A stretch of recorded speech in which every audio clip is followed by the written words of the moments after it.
अब देश के सबसे व्यस्तम राष्ट्रीय राजमार्गों में से एक दिल्ली जयपुर हाईवे राष्ट्रीय राजमार्ग संख्या 48 पर खड़े हुए हैं। बीते कुछ दिनों की बात करें तो कोहरा पूरी तरह से कहीं ना कहीं पूरे नॉर्थ इंडिया, हरियाणा, राजस्थान तमाम राज्यों को अपने आंखों में समेटे हुए कहीं ना कहीं जो यातायात चालक होते हैं, वाहन चालक होते हैं, काफ़ी परेशानियों का सामना करना पड़ रहा है। इसी पड़ताल के चलते आज हम दिल्ली जयपुर हाईवे पर पहुंचे, क्योंकि जानकारों की माने तो सफ़ेद पट्टी रिफ्लेक्टर जो होते हैं कहीं ना कहीं कोहरे में कहीं ना कहीं जीवनदायक साबित होते हैं। कहीं ना कहीं जो यातायात चालक होते हैं, वाहन चालक होते हैं, उनको अपने गंतव्य तक पहुंचाने का काम करते हैं। एक बार अपने साथी से कहूँगा, एक बार दिल्ली जयपुर हाईवे के हालात दिखाएं, किस तरह से यहाँ से पट्टी पूरी तरह से गायब है।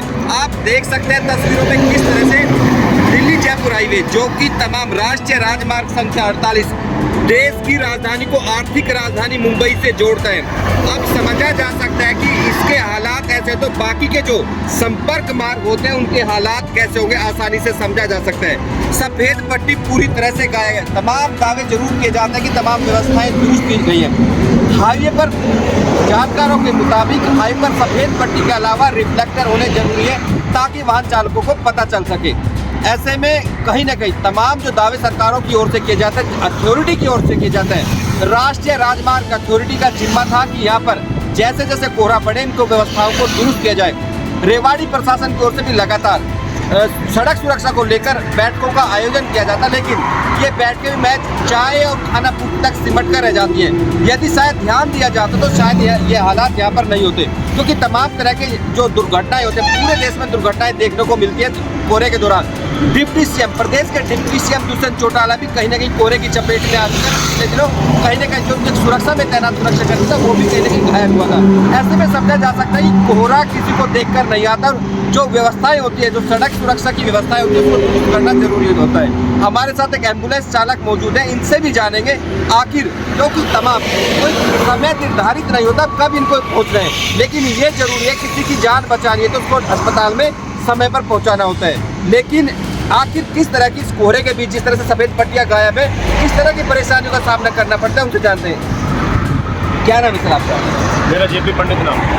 किस तरह की परेशानी, किस तरह से यहाँ पे सफ़ेद पट्टी गायब है, किस तरह से बतौर एम्बुलेंस चालक, क्योंकि आपको एक निर्धारित समय होता है, कहीं ना कहीं बड़ा प्रीशियस टाइम होता है, किस तरह की परेशानियों का सामना करना पड़ता है? हमें जब कई बार ट्रॉमा सेंटर रेवाड़ी से रोहतक के लिए एक रेफर मरीज दे दिया जाता है। आप सपोज करें अगर रात का टाइम है और अभी धुंध के समय कोहरा अभी बहुत अधिक छाया हुआ है, तो उस समय एक एम्बुलेंस चालक को इस पट्टी का बहुत ही ज़्यादा सहारा होता है। आप समझ पा रहे होंगे, जब बहुत ज़्यादा धुंध हो रही है, हाथ से हाथ नहीं दिखाई देता है, तो उस समय ये सफ़ेद पट्टी का हमारे लिए एक जीवनदायिनी का काम करती है। उस मरीज को समय से पहुँचाना हमारी प्राथमिकता है, लेकिन कहीं ना कहीं अगर ये पट्टी एक सहारा बन के हमारा साथ देती है, तो इस पट्टी को देखते हुए कोहरे में उस चालक के लिए एम्बुलेंस चलाने में एक सुगमता होती है, कहीं ना कहीं एक आसानी होती है। लेकिन अगर कहीं एक पट्टी नहीं है या पट्टी का गायब है, तो रोड का आंकलन करना बहुत ही मुश्किल हो जाता है और ड्राइवर को जजमेंट करना भी बड़ी दिक्कत आती है।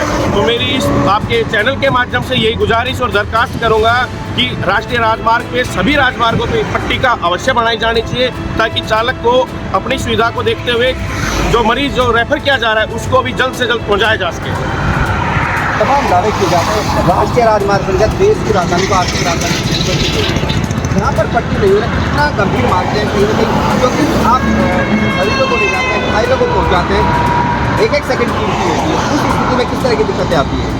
जिस तरह से हम अभी राष्ट्रीय राजमार्ग 48 पे खड़े हैं, जो दिल्ली से जयपुर का मेन हाईवे है, अगर मैं बात करना चाहूँ कि इस हाईवे के ऊपर भी धुंध के कारण अभी 2-4 दिन पहले भी 1-2 हादसे ऐसे हुए हैं जो कहीं ना कहीं ये पट्टी का ना होने के कारण हादसों का कारण बनता है। अगर पट्टी का होगी तो उसके सहारे एक चालक अपना ध्यान रख पाएगा और कहीं ना कहीं हादसों में कमी भी आएगी, जो कि पट्टी ना होना एक बहुत ही खतरे का अंदेशा बना जाता है।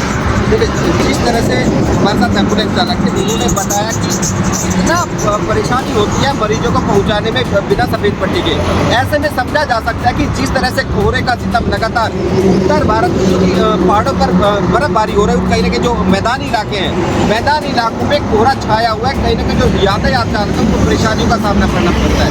ऐसे में आप देख सकते हैं कि किस तरह से लगातार दावे तमाम किए जाते हैं, लेकिन जो जमीनी स्तर पर कहीं ना कहीं जो लोगों को परेशानियों का सामना करना पड़ता है, और जो कहीं ना कहीं जो रात के समय में जो समय कहीं ना कहीं आधे घंटे तो कई घंटे पहुँचने में लोगों को लग रहा है, कहीं ना कहीं अपनी जान पर फेंक कर लोगों को अपने गंतव्य स्थान पर जाना पड़ रहा है, क्योंकि जो जिम्मेदार अथॉरिटी थी उन्होंने अपनी जो जिम्मेदारी थी उसको इंतजाम नहीं किया, उसी का परिणाम है कि लोगों को खतरों के बीच से होकर गुजरना पड़ रहा है।